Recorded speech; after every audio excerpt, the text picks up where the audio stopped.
when you have multiple interior doors in your house that are no longer latching, they latched once and now they're not latching, or they're, you know, they may be latched, but like they don't sit still, like they swing. Like when you, as soon as you open the door swings one way or the other. Mm-hmm. There's movement that's going on in your house that is more than just your average settling. Mm-hmm. So one symptom usually doesn't tell you much. 5 different systems showing problems, you know, that's something where, okay, we need answers. We need to understand like what's happening in the home. Well, hello and welcome back to another episode of The Chicks in Construction. I am your host, Mikki Paradis, and this is my amazing co-host. I am Jessica Abreu. And this is the podcast where 2 chicks, one of whom is in construction and one of whom is a homeowner, sit down with you, the viewer, who maybe is a homeowner or maybe wants to be a homeowner or just likes the tea, either one. Mm-hmm. And we explain to you a little bit how construction works, what is normal, what is not normal, what things are happening in the world of construction so that you can avoid unfortunate situations, scams, if you will, shady contractors, if you will. So that is what the podcast is about. I kind of could call it like true crime construction edition. We ask our amazing, what is the word I'm looking for? Followers, subscribers, people who see our If you're watching this, you're it. Anywhere, you. Yes, if you're seeing this, you. We ask you to share your stories with us. We have a website called chicksinconstruction.com where you can just scroll down and there is an opportunity for you to share your story with us. And then we will read it on the podcast and help everybody understand what went wrong in your story and how they can avoid it happening to them. So if you're one of those people who's like, hey, don't make the same mistake I did, this is the show for you. And we have a place for you to share your story. It's chicksinconstruction.com. And then we will share your woes with the world. And hopefully that will make at least one person maybe not make the same mistake that you've made. Yeah. I don't know. And also, who doesn't love being able to air the dirty laundry of, you know, somebody who did you wrong? It's kind of fun sometimes, you know? And you get vindicated like we're both right. Like, oh, yeah. Yeah. Oh, me and Jess are going to be on your side 100%. Like, so if you just really want somebody to take your side in a situation, we're here for it. There's going to be a day. I don't know when that day is going to be. I'm probably going to have to just write a book, and I'm just going to put everything that's ever happened, like all the shenanigans. Like high level shenanigans, not low level shenanigans. That would be a real long book. But all the high level shenanigans that I have experienced in my life, I'm going to name names one of these days. But until that day, because I don't want to get sued. And not that you'd get sued, because here's the thing. We're going to leave you anonymous, okay? Because I refuse to say your name. Jess refuses. We have a little thing where you can click and say that you want to remain anonymous. Anonymous. If you click it or don't click it, Jess is still going to change your name. So you are good. Nobody's ever going to know it's you. But yeah, like for me, everybody would know exactly who I'm talking about if I were to name names. But especially one name. One day. I'm looking at you. I'm going to come for you. Anyway, we should just probably change subjects. Just stop that right now. So we do a little thing called Chickie Chat, which is where we just do a little chat, a little catch up. Jess and I don't get to see each other that often, only when we're recording, really. Yep. Because she's got kids and I have too many dogs. Very expensive dogs. Yeah, they all obviously, now, is this smart financially? No. But is it smart time management wise? Yes. I take all the dogs to the vet the same week. Because if they're at each on a different day? Yes, because sometimes all in the same day, but they can't all go together because Frankie, who is a little pit bull I found on the side of the road, gets so fired up. Like the anxiety is to such a level that he gets all the dogs all riled up. So like Frankie has to go by himself. Because the last time we brought Frankie, he goes last. Because like if he goes first, then he's going to come home from the vet and tell everybody. So we can't have that. I know you're like Really, Mikki? Yes. Frankie will come home and he'll be like, you guys, it's vet time. Everybody panic. Everybody. Last time we brought Frankie with Otis, who Otis is the alpha. He's the smallest dog in our little pack, but he's the alpha. He runs the house. So Frankie and Otis go together. Frankie gets Otis so riled up, they could not do his exam. I had to bring him back because he was Did they charge you extra for that? Of course they did. Of course they did. So we've learned from that. Okay, everybody has to go. Callie and Otis can go together, but Prime, Frankie, and those have to go. So 3 separate vet visits. So that was $4,000. Good Lord. Good Lord. 4 dogs, $4,000. Should it be $1,000 a dog? No. I am clearly going to the world's most expensive vet, and I probably need to make different life choices. So then we go to El Salvador. We come back. Prime has a hot spot on his arm. $1,500. It's great. $5,500 at the vet. Mind you, husband got a nice vacation. Surgery for $2,800. A human surgery for $2,800. And I spent $5,500 at the vet. And I am never going to retire. No. Not if you keep having dogs. No, I especially big dogs, because like that's the problem. People are like, oh, my vet's not that expensive. So that's everything based off of weight. So because Prime weighs 200 pounds, it's like we're paying out of pocket for like legit medical services because he's so big. Like, so I almost choked the vet tech. She comes in, she's like, oh, we've got this antibiotic. It's $600. And I was like, turn yourself right back around. Take that $600 antibiotic and put it right back in the bottle and find an antibiotic that doesn't cost $600 because this is ridiculous. So she was able to find one for only $200. Imagine that. But even still, like, my God, today. My God, today. So, yeah, I do spend a whole lot of money at the vet. It's offensive. It hurts the soul. I can't. This is why I don't have pets. Yeah, I mean, no. that and yeah, they require way too much. They do. They're a whole lot. But I do love my dogs, though. I mean, they're kind of vibes. I do not love it when Prime throws up. No, yeah, we had a thunderstorm. Did you guys lose power in that crazy ass storm? Did it hit Fuquay? I don't know, because When was that? It was like 2 nights ago. No. We had, like, I could see lightning in the distance, and there was a little bit of a thunder boom, and I was like, oh, that's pretty. Oh, it was like directly over our house. Actually, I think a tree fell on somebody's house and somebody died. It's really sad. Rest in peace.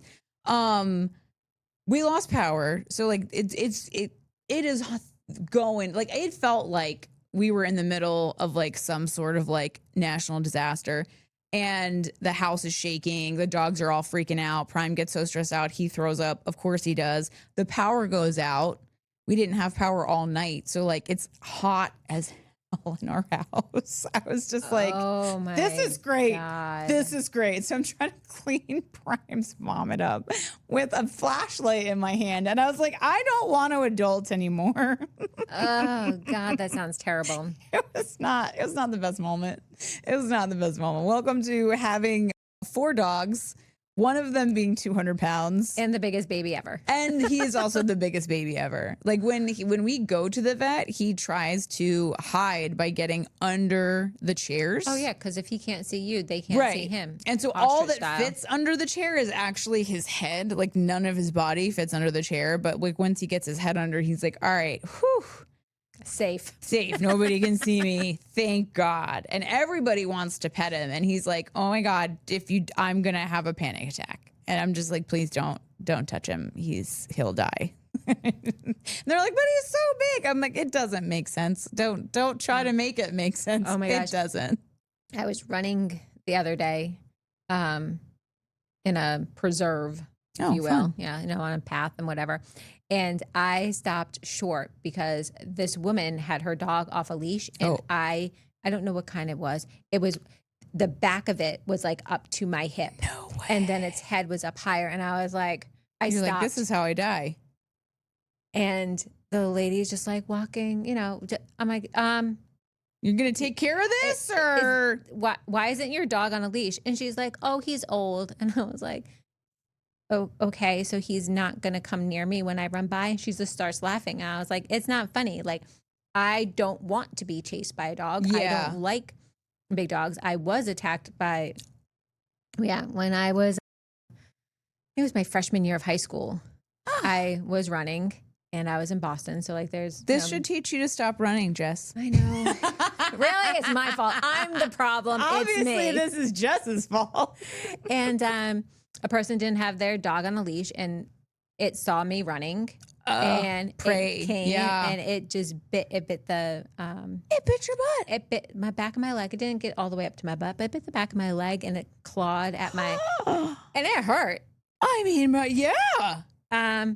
See, I would throw punch a dog. Like I've had a dog chase me. Here's the thing, making direct eye contact real uncomfortable. I don't be chased. I will turn around and grab you by the throat. And that is actually what I did to the dog. So the dog was chasing me and I just said, you know what? I'm not running from you. I turned around, I squared up. It came at me. I went at it and I grabbed it by its throat, picked it up, put it on the ground, just held it there. And I was like, are we done here? And I was like, we actually are done here. And I was like, great. And I just got up and walked away. Well, I had no idea what was going on because I had my earbuds because you're running. You're I'm minding your own business. And all of a sudden it's like, I'm like, oh my God. You're like, something just shot me in the butt. You had a Forrest Gump moment. You probably haven't seen Forrest Gump. I've seen parts of it. Man, it's a classic. I know Run, Forrest, Run. Life is like a box of chocolates. Yes, it is. That's a good movie. That's one of my faves. Top 10, one of my faves. Me and some Tom Hanks. It's a long movie though, isn't it? It is a long movie, but listen, it's a national treasure. Yeah, it's a national treasure. Someday when I have nothing else to do. Which will be never. So listen, guys, we have sparked a fire on the intranets, on the socials. Oh, yes. By just repeating something that a man said. I don't know who we think we are, but the story goes like this. We were telling you guys about the story we're going to cover today in today's podcast. It is a social media, I guess we would call him an influencer, but that's not his main gig. So he is a lawyer in Minnesota. His name's Dylan White. Him and his wife, Susan, or is it Suzanne? I think it's Suzanne. Sorry. I frequently mix those Susan and Suzanne up. I mean, they're so close. They're so close. I'm doing the best I can, you guys. So him and his wife kind of just started going on social media and talking about just adorable stories about their kids. And I know that you had never heard of him when we first started researching, but Ranch Baby that's his thing. His kid was obsessed with ranch and would everything would have to have ranch with it. And just the stories this guy would tell. He's a great storyteller. And he's really passionate about a lot of things. So he becomes super famous on Instagram. He's still a lawyer. He has actually been the lawyer for a bunch of class action lawsuits against companies that manufacture products that harm women. So he's a good guy. I'm a fan. So I start, I'm following him. I start seeing stories about an issue he's having with a contractor. And I'm like, Spidey sense, excuse me. I start paying attention. And that is where we got today's story. But to get to where we got spicy with people on the internet, we literally just repeated this guy's very serious surprise at how easy it is to become a general contractor. Yes. He was saying, we here are just trying to get you to hire a licensed general contractor. We haven't even gotten into if that's really the top of the top or the end of the search. In all actuality, you don't just want a licensed general contractor. You want a experienced licensed general contractor. And so when he was learning how easy it is in Minnesota and many other states in the country to become a licensed general contractor, he was low-key outraged because so many almost every other licensed anything requires you to have experience. So he was explaining how to be a lawyer, you not only have to go to college for it, you have to pass the bar, you have to pass an ethics test. You are held accountable for, how you act in the court of law and as a lawyer by the bar association. And there's actually repercussions. There's when you're a lawyer. There's sanctions. You could lose your law license. I mean, so much ask for the Rudy Giuliani. It did not go well for him. So there are consequences in the legal profession if you don't do your job right. Unfortunately, this guy has learned the hard way that there are absolutely no consequences for general contractors that don't do their job right. Like, general contractors must have the absolute best lobbyists that have ever existed in the history of ever, because they can pretty much get away with robbing people blind, with building houses that they know are not structurally sound. And we've yet to see real serious consequences yet. So we're just kind of retelling this guy's shock at how easy it is to become a general contractor. Our real software clips that, we post it online, and the comments start coming in. They're so good. So again, I don't have TikTok. I'm never going to have TikTok, but my niece will from time to time come to me and be like, so you're trending, not in a good way. I mean, it was in a good way. It was people saying that, like, not in my state, or some people were like, I can't believe that. So I did a little digging. Okay. So that people can, like, calm the F down. What is Okay. wrong with y'all? We made a blanket statement. Okay, so your little state is fine. All right. So according to the Google, Okay. California does require 4 years of experience. I love that. I love that for you, California. Florida, Arizona, Shocking. Hawaii, also require 4 years of experience. So That's California great. has the toughest one. I love that. They have to be a foreman and pass within 10 years. Okay. Florida has a mix of proven experience, college credits, hands-on experience, and at least 1 year in supervisory roles. Honestly, I did not expect that from Florida. Me You could neither. just have a gun willy-nilly in Florida. So I was expecting them to just be like, do what you want. Maybe it's We because do of the everything else hurricanes. that way. Oh, that actually makes sense. That does. Yeah, Because that of tracks. the bad hurricanes. Yeah, I mean, yeah. that was the only thing that could make it make sense. Because like Florida just be out here wilding. They They are. just be like, we do what we want up in here. I will ride an alligator to the Wawa. I will. I want to. I want to. Arizona, the 4 years of practical or supervisory experience in construction. Hawaii is the same thing. Love Alaska is that. the same thing. Love And that. then South Carolina requires a minimum of 2 years of commercial experience within the last 5 years. I can't imagine why that is such a short list of states that require actual experience to build a house. And a lot of people have come in the comment section and been like, it is ridiculous. It is ridiculous that you think a general contractor needs to have experience. All they are managers. Project managers. I'm like, All really? they are managers. How do they know if of building a structure that you're gonna put your family in? All they are is managers. That's like saying a surgeon is a manager. Like, no, thank you. Like, that is beyond ridiculous. It is beyond ridiculous, the idea. And here's the thing, just so we're all on the same page. You are outing yourself. When you come in our comment section and you defend that a general contractor does not need to have experience, you are outing yourself as an inexperienced general contractor, as somebody who woke up one day, decided you were going to be a general contractor, got a license, or in some states like Texas didn't, and just started pretending like you're a general contractor. So listen, keep outing yourself. Do you want to know all the states that have no statewide general contractor license?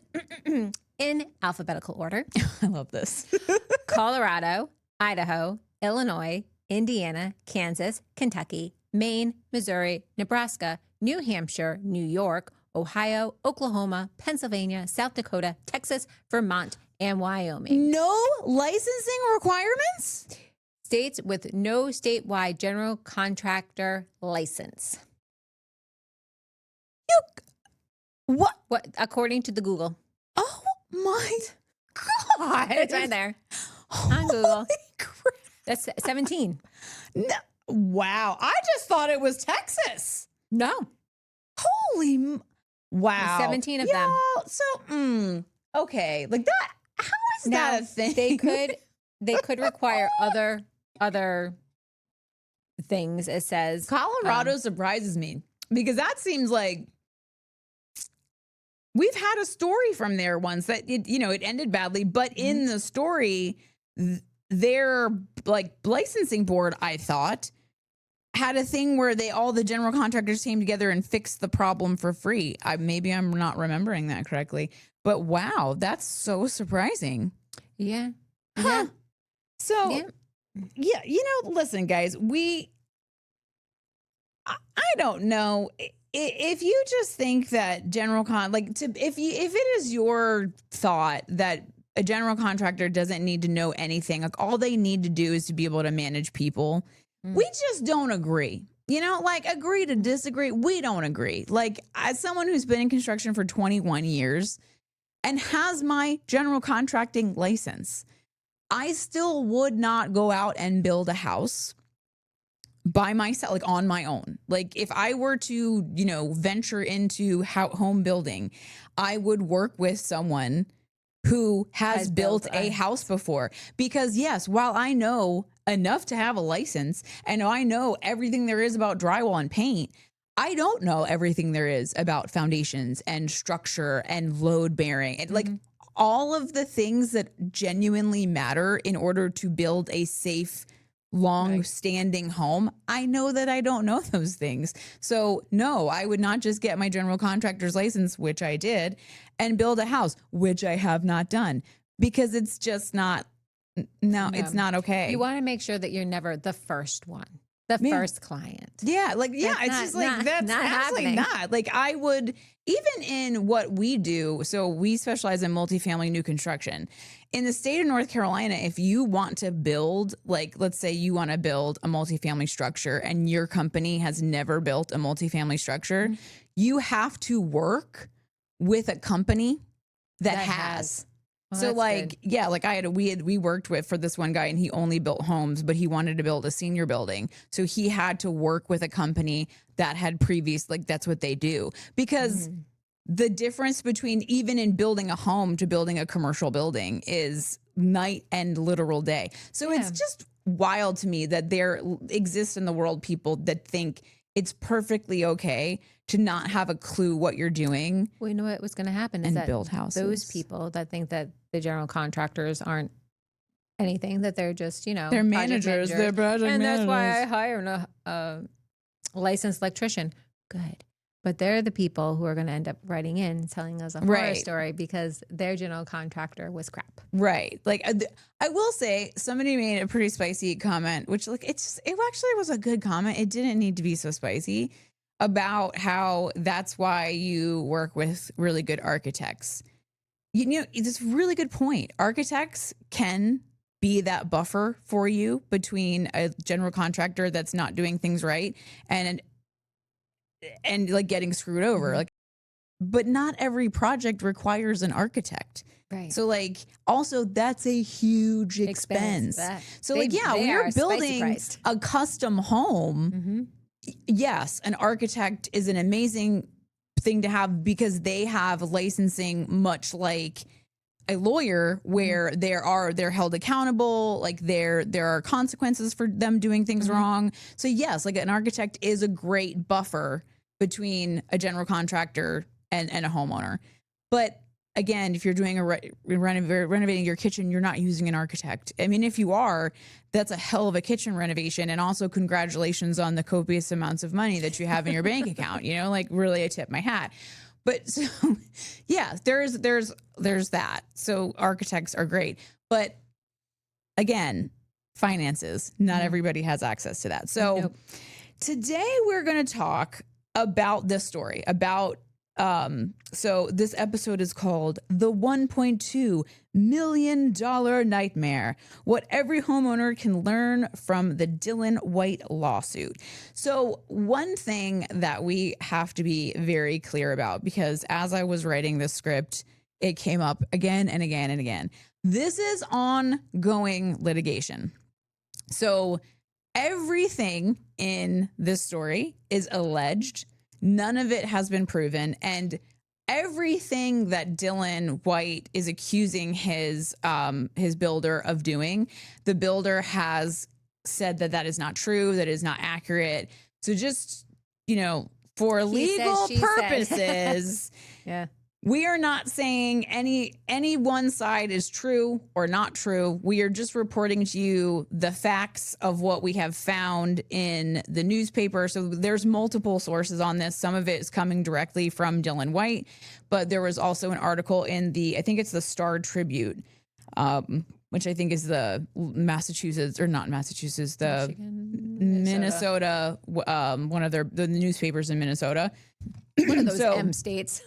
Yeah, those damn M states, they're tricky like that. So we're not claiming that anything has or hasn't happened. We're just reporting the story to you because I think it's a really great opportunity for people to kind of see it happening to somebody who is intelligent, who is, because that's a lot of the stories that people write in.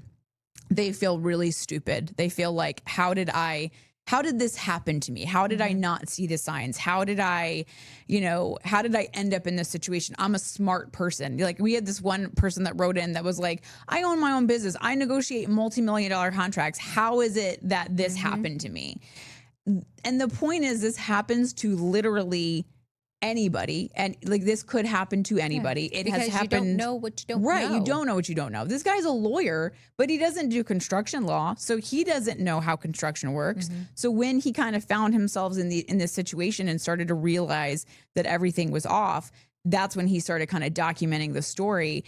And I think it's a great opportunity because, one, it's still ongoing. So you can go. It's his handle is at the Dad Chats, which I'm sure we can put up in like somewhere on the screen so that you can see it, or in the show notes so you can go and check him out. This is a very small portion of what he talks about on his show, or on his Instagrams and TikToks.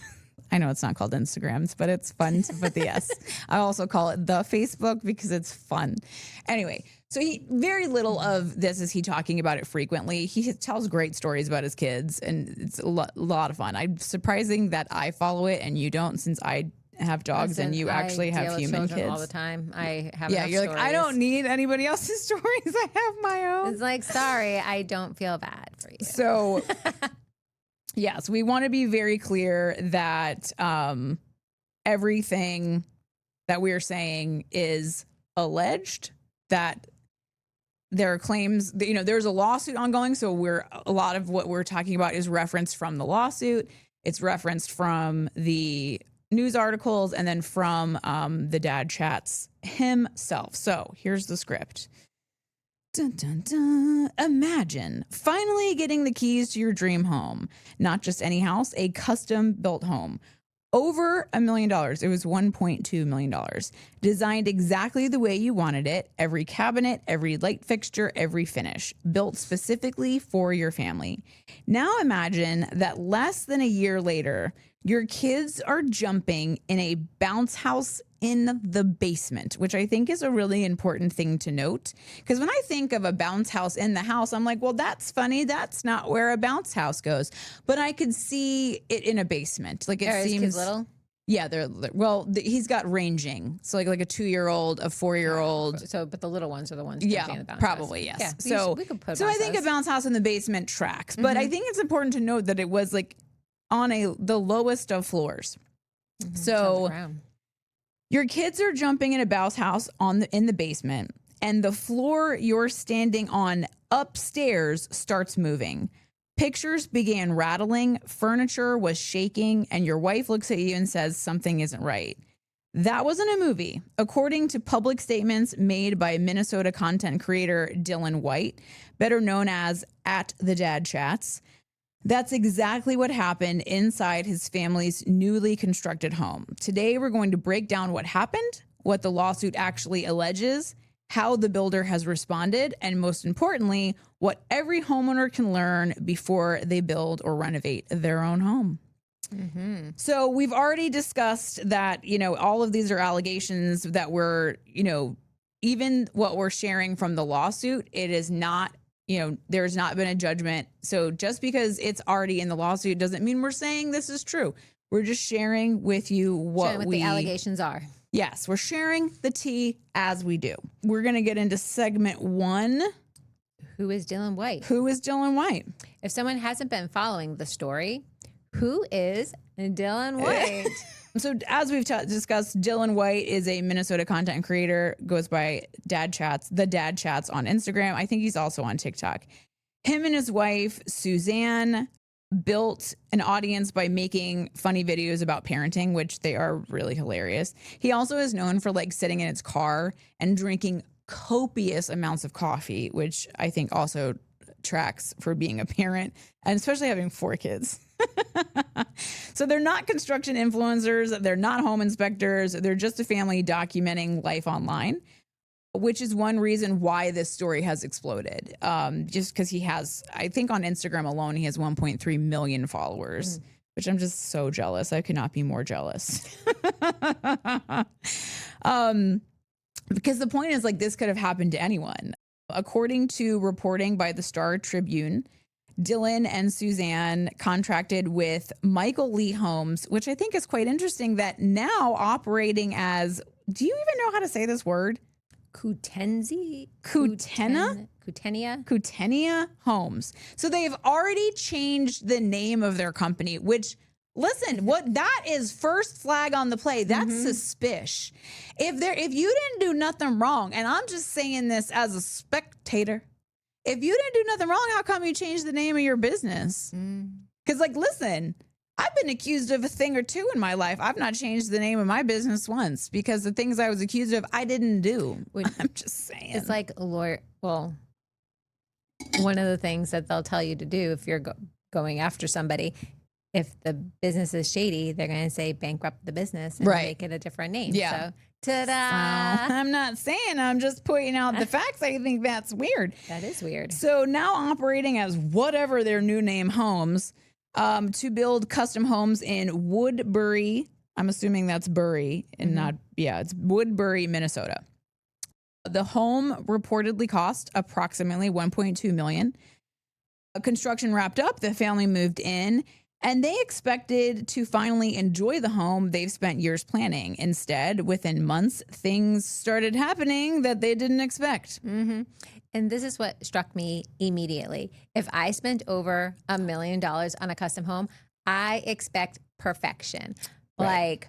Maybe I'm being a little unrealistic, but I don't think that I should be worried about the structure of my home. Maybe a little paint touch up. Yeah. Maybe something got dinged as furniture was being moved in. A cabinet, sometimes things shift a little bit and the cabinet just needs the door rehung or something like that. Small things. Yeah. I cannot deal with wondering whether my floors are moving. Dude, seriously. And that's a really important distinction. So no new home is perfect. Perfection just does not exist in the world. I don't care who you are. And your home's not going to be perfect when you move in. Every builder gets a punch list. Every house has items on the punch list. Every new home settles to some degree. But one of the biggest questions in this lawsuit is whether the Whites experienced issues that went far beyond what would normally be expected in a new custom home. That's exactly what the litigation is about. Yeah. So what were the first problems that they noticed? And were they immediately talking about structural issues? So no, they were not immediately talking about structural issues. And that's one of the reasons this story is so relatable. According to the lawsuit and subsequent reporting, the first issue sounded fairly ordinary. Drywall cracks, nail pops, and cosmetic defects. Things that many homeowners are told to simply are part of the first year home warranty, which we went through that when we bought the townhouse. He was you're only getting one like warranty walk. So save it all for like, let it settle, let the house do the things that it's going to do. And then we'll come in and we'll fix everything, you know, that you see that's a problem. And that's really genuinely normal. No matter how much money you spent on the house, there's going to be settling. There's going to be things that happen. That's totally Can't help normal. the earth moving underneath. Exactly. Like that's not a builder's fault that like the soil, like contraction and expansion is not like a failure in building. So things that many homeowners are told are simply part of the first year, which is totally normal. If the story had ended there, we wouldn't be talking about this today. But according to the complaint, the issues didn't stop. They multiplied. The Whites alleged that they eventually documented nearly 500 separate defects throughout the home. And what's really interesting is in the newspaper article, there's a picture of them standing in their stairway, and the amount of blue tape, it is ridiculous. Now, listen, as a drywaller, part of the reason why I don't do residential work is because homeowners and the blue tape. Like y'all be putting blue tape where there ain't nothing there. And I'm just like, what is the point of this? Like, did you just doing it to be dramatic, or did like at some point your eyes, like, did you have a floater in your eye and you thought it was on the drywall and you just put the tape? Like I get real confused. So there was dust there, or it was a hair. No, it was a hair, and they put the tape there. You took the tape and was like, oh, that is literally happened. Like it was dirt, or it was like, it was not a defect at all. You could have literally just taken your finger, but instead there's tape. So tape. I saw the tape, and as like a construction professional, I immediately like, because just, Now, 500 separate defects is a whole different thing. So if you think about that for a second, it's not 5, it's not 50, it's nearly 500. Photos published by the news outlets show the blue painter's tape attached throughout the home to mark items the homeowners believed required repair. The builder disputes the homeowner's characterization of those conditions. And listen, I can guarantee you of those 500 that there's some blue tape on stuff that there shouldn't be blue tape on there. But still, it's not going to be 450 spots where there shouldn't be blue tape. Yeah. There's probably like 5 or 10. Yeah. They were just like, we're at 490. We're just going to. We'll take these. Yeah. They're not like, we'll just put 10 on to make it a round 500. Yeah. But 500, I mean, I honestly had to read that number twice because it's a lot. Insane. Because when I hear the word punch list, and if you're not familiar with what punch list is, it's like a to-do list for the contractor to come back and fix things that you deem as incorrect. So I'm thinking like a couple scratches, some paint, maybe some trim, not hundreds of issues. I mean, that's exactly the point. Like, that's where homeowners need to understand something that's really important. There's a huge difference between a punch list and a pattern. Like one scratch means very little. Hundreds of documented concerns deserves a much closer look. So the red flag, number one, even though I've kind of already thrown a red flag on the play, when cosmetic problems stop being cosmetic. So something I want every homeowner to really listen to and remember is like drywall cracks by themselves are rarely enough to conclude that there's a structural problem. And I get this all the time. We've talked about it in just, I think in the last episode of like, you know, a drywall crack can happen for a lot of reasons because the house, like the wood itself isn't fully dried out. So when, you know, you are installing all of this stuff onto the frame of the house when it is not air conditioned, it's not, you're fully still exposed to like what's happening with the weather. So then we air condition it and it starts drying the wood out. So like as the wood starts to dry out, you get drywall cracks, you get nail pops, you get things like that. And it's very common. Like every year our caulk will, like on the trim in our master, will expand in the winter. Like it looks like it's cracked. And then in the summertime, it looks perfect. And so it's just one of those things where there's contraction and expansion. And so the house kind of swells up and then it dries out. And so there's movement there. If we actually caulked it, like recalked it when it was is spread out, when it goes back down, then it would push the caulking out. So kind of sometimes leaving things where they are. And if that cycle continues to happen where it's like, okay, you can track it by the seasons, that's not a structural issue. That's just you live in a more humid climate, or you have, spicier weather, things like that. So these are all super common. But according to this complaint, the Whites weren't just seeing drywall issues. They alleged that floors squeaked excessively, that floors that deflected and visibly moved, drywall cracks required repair after repair after repair, which that is something like when something keeps coming back in the same spot. Okay, it's no longer just like, okay, the house is moving. There's something to investigate more. So they claimed that there was moisture concerns in multiple locations, doors and finished components requiring repeated adjustments. So that's another big thing that suggests you've got some movement in your house that kind of goes beyond the pale. When a door that was, and it's not just one door, when you have multiple interior doors in your house that are no longer latching, they latched once and now they're not latching, or they're, they may be latched, but like they don't sit still, like they swing. Like as soon as you open the door swings one way or the other. There's movement that's going on in your house that is more than just your average settling. So one symptom usually doesn't tell you much. 5 different systems showing problems, that's something where, okay, we need answers. We need to understand like what's happening in the home. All right. So now I need you to explain something, because if I see drywall cracks and then I see squeaky floors, I immediately assume those two things are connected. Are they? So like, yes and no. It's kind of like more of a maybe, maybe not. That's why construction defect investigations are complicated. Let's take a squeaky floor. Sometimes it's simply an issue of like the fastener didn't fully set. So like we have an issue in our kitchen, and I actually had somebody write into me about this, and they're like, why does my wood floor squeaking? Because the nail is still in place, but the wood is actually moving on the nail. So you ever step on like a spot in your floor and it's like, yeah. What that's doing is like the wood is moving against the nail. So like it's secure. Oh, sorry. It's moving against the nail like this. Sorry. If you're watching, I apparently did something inappropriate with my hands, which pretty much tracks for me.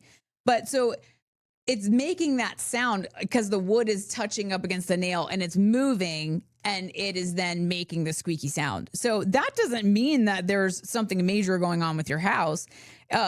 It could be that there's movement between the subfloor and the floor joists. Sometimes it's improperly installed subfloor. Sometimes it's seasonal humidity. Now combine that with reoccurring drywall cracking, reported floor movement, moisture concerns, and repeated repairs. That's when I stop looking at an individual symptom and I start asking, what's the common denominator? Because houses don't randomly develop multiple unrelated issues all at the very same time. It doesn't happen super often. Yeah. That's why investigations become so important. All right. So homeowner teaching moment number 1. Yes. If your builder repairs the same issue multiple times, don't just ask, when can you fix it again? You need to ask, what do you believe is causing this? Yeah. Those are 2 completely different conversations that you're going to have. And then you're going to be able to get to the root cause of why you constantly have to have them come back and repair it. And that second question is so much more valuable than the first. Yeah. It's just, I feel like we did the drywall in a house. It was like a real modern house, and they had they had a flat roof, and I don't know if they didn't use hurricane strapping. Like, I'm just the drywaller, right? Like, I have nothing to do with the framing of the house. But when storms would happen, the wind was getting under the like flange of their roof, and it was lifting up, and it was cracking their drywall. And so like, we came once to fix it, and I was like, guys, this is kind of a serious crack. Like, it wasn't just your average crack. And I like let not the homeowner, but I let the builder know, like, something's going on here. You need to start investigating it. Well, of course they didn't, until the homeowner, it happened again and again and again. And finally the homeowner was like, no, I don't want you to fix the crack. I want you to fix the problem that's causing the crack, because it was a brand new home. Yes. And so I completely understood why, they were like, no, don't just keep fixing it. Fix it so it doesn't happen again. I don't want to deal with this for the next 30 years. Yeah, you definitely don't want to. What is the cause? Fix that. Right. It's just like when you're sick, you don't want to just treat the symptoms. You want to treat what's actually going on. 100%. Same thing. Same thing. So now let's talk about this bounce house, because that's what really changed this whole situation from just, a few drywall cracks to, it made millions of people stop scrolling and start paying attention. And it wasn't just a homeowner complaining about the drywall cracks. This was the moment where Dylan and Suzanne have publicly said that they realized that something might be fundamentally wrong with their home. Walk us through exactly what happened. So, according to Dylan's public statement, and the reporting in the Star Tribune, their children were playing in a bounce house in the basement. Now, if you're a parent, because I'm certainly not, you've probably had a bounce house, I guess, in your house or garage before. That one was surprising to me. I was like, I have not had a bounce house in my home, because my homes have all been too small for a bounce house. Yeah. However, I did have a friend up in Massachusetts, and she had so it's not the big bounce houses that like people put in their yards. Okay. That's what I was envisioning. No, it is. There are smaller versions. Okay. So they're only about 6 or 7 feet tall. Okay. And they're meant for a little kid. That's why I asked the age of the kids. Okay. So this is for the little ones. They're smaller. So you're not. Because in my mind, I'm envisioning I'm like, dude, how big is your freaking basement? Like, it's like the bounce houses that I've seen are like 15 feet tall. No. So, okay, that actually, one, that makes more sense. But two, it also makes this so much more concerning, because it's like, I'm envisioning one of those like little miniature trampolines, like one of those exercise trampolines. Yeah. So it's like, that's kind of putting it more to scale than like this giant bounce house. Yes, that is more accurate. So having a bounce house in your basement, it doesn't sound like it's something that should become like a national news, which this did. But according to Dylan, as the kids started jumping, Suzanne was upstairs. She noticed the first floor was shaking. Pictures were reportedly rattling. Objects on the shelves began moving. The floor itself appeared to vibrate enough that it immediately caught her attention. Dylan has publicly described that moment as the point where they realized this isn't just settling anymore. Again, those are their public statements, and the builder disputes the allegations made in the lawsuit. So apparently up to this point, they were having a lot of these cosmetic issues, and they kept going to the builder, and the builder kept sending somebody out to fix them. So like the 500 pieces of tape had been fixed multiple times. And so they kept going back to the builder, and the builder kept saying, like, oh, no, it's just normal. It's just structured. It's just, the house is settling. It's moving. It's new construction. This is going to happen.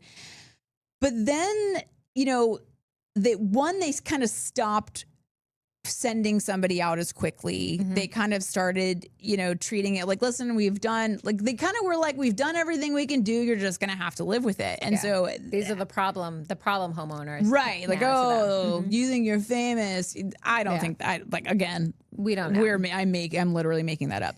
But that was where in that moment, that was when they realized, like, okay, I think we're being gaslit a little bit, because I'm literally something that's happening downstairs is so violently shaking upstairs. Like, in the world of like load transfer, that is shocking.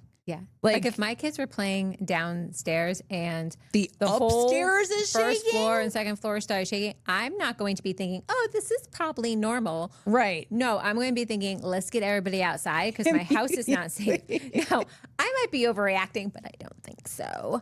But would you react the same way? Oh, I would 100%. Like if I'm seeing, if things are falling off the shelf, because in my case, my dogs are bouncing in a bounce house. They have a big ball pit. 100% see my dogs doing. Yeah, no, I'm immediately like, we're getting a hotel. Cause like that's structurally giving, this is how your house collapsed vibes. So I definitely would want to understand what I was seeing before jumping to conclusions. Like, well, I did just jump to conclusions, but like the logical mind and the part of me, like when I get hired to go and help somebody figure out like what's happening with their house, like you come into it and you're like, okay, this is a serious sign. Like, let's look into it more. Let's figure out like what's happening. So there's something that's important for homeowners to understand. Every floor system moves, which it's literally designed to move. That's normal. Whether it's traditional dimensional lumber or it's engineered floor trusses, which there's two different ways that you can frame a house and you can frame a floor system. We mostly see engineered floor trusses, but in other parts of the country, they have the dimensional lumber. There will always be some deflection under the load. So that's like the pressure of the house. There's like they literally build it. And we've talked about this. They do it in the multifamily structures that we have as well. Your floor structure is meant to move, because there is so much weight that's going from the top floor down. Building codes always anticipate that. The real question isn't, did the floor move? It's how much it moved. Was it performing within its design limits? And that's another thing that you wouldn't know if you weren't like a structural engineer in construction. There are limits to how much something should move. And if it moves past that limit, then it is in failure. And so those things are built into structural engineering. It's part of what they understand. So when you have engineered floor trusses, they are engineered with it is supposed to move this much. So is it performing within the design limits? And are there other symptoms happening at the same time? Because that's where context becomes everything. If all I know is a floor moved, I'm not ready to tell someone there's structural problems. But if that movement is happening alongside repeated drywall cracking, reoccurring nail pops, doors that are out of adjustment, reported moisture concerns, and repeated warranty repairs, now I'm looking at it with the entire picture instead of one isolated system. Red flag number 2, multiple systems matter more than one. One of the biggest mistakes homeowners make is treating every issue separately. So they'll say, I've got a squeaky floor, I've got a drywall crack, I've got a sticky door, I've got nail pops. Each issue by itself might have an inconvenient explanation. But when multiple systems begin showing signs of movement, that's when you have to stop asking, how do I fix this one thing? And start asking, what could connect all of these patterns? And patterns do matter in construction. So segment 4 is coming up next. But y'all, we at time. So we're going to do our first to be continued episode, and we will finish the story of Dylan White and his $1.2 million lawsuit that he has going on in the next episode. If you have a story like Dylan's and you want to share it with us, you can go to chicksandconstruction.com and share your story with us, and we would appreciate it. We would also love it if you would like this video and subscribe. You can also check us out on all the socials. Jess, where can they find us? On Facebook, Instagram, and LinkedIn is at Chicks and Construction Podcast. On TikTok, it's at Chicks and Construction. And listen, the TikTok is where you're going to see a lot of fire comments. You're going to see a lot of fire on the TikTok, so you should check it out. If you like tea, if you like drama, there's plenty there. All right, guys, we're going to catch you on the next one. We'll see you. Bye.